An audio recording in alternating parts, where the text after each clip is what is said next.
Na-shoutout agad tayo ni Lucky pati ng papa niya kahit wala pa sa kanila yung Rap Rap Clothing. Grabe talaga yung tiwala nila sa akin na makakarating talaga ng Canada ang ating Rap Rap Clothing. Kaya maraming salamat sa nag-sponsor ng shipping fee. Kung hindi dahil sa inyo, hindi makakarating ng Canada yung Rap Rap Clothing natin. Kaya maraming salamat talaga. Kaya naman pagka-receive ko ng pera, kinabukasan pag-out ko sa trabaho, dumiretso agad ako sa DHL Express padala. Kasi karamihan sa nababasa ko sa comment section, mas maganda daw magpadala dito kasi mas mura at mas mabilis yung shipment. So nga lang pagpunta ko sarado na sila kasi hanggang alas 5 lang daw yung cut off. Kaya nagchat ako doon sa nag-sponsor ng shipping fee kung pwede si ate na lang yung utusan ko kasi may pasok ako kinabukasan. Yung pasok ko alas 6 ng umaga tas yung out ko alas 6 ng gabi kaya hindi ko maabutan yung papadalhan. Kailangan ko kasi i-vlog yun para patunay na ginamit ko talaga yung pera para ipadala yung Rap Rap Clothing sa Canada. So sabi nung nag-sponsor ng shipping fee, wag na lang daw ako pumasok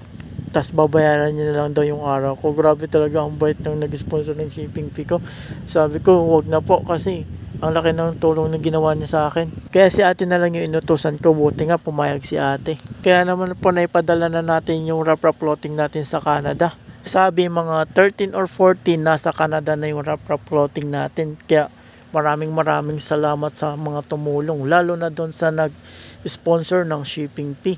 At pati na rin kay Bumblebee, kung hindi dahil sa post mo, hindi tayo mapapansin ni Lucky. Kaya maraming salamat. Lalo na rin kay ate. At update naman po sa ating Rap Rap Clothing, 5 na lang po yung natira doon sa 30 piraso nating pinagawa. At yung available na size po ay XL na lang po lahat. Yung sa kulay naman po is black and white pa rin available po. Pero wag po kayong mag-alala kasi merong parating na bagong 60 piraso na Rap Rap Clothing. Kung dati 30 lang yung napagawa natin, ngayon 60 na po. Medyo matagal lang po kasi magpagawa kasi kailangan mo pa magpa-line up. Hindi kasi agad ako nakapagpa-line up kasi hindi ko inaasahan na madali maubos yung Rap Rap Clothing ko. Naman po maraming salamat sa support nyo at baka pwede pong papalo na rin po ng aking FB page. Maraming salamat po.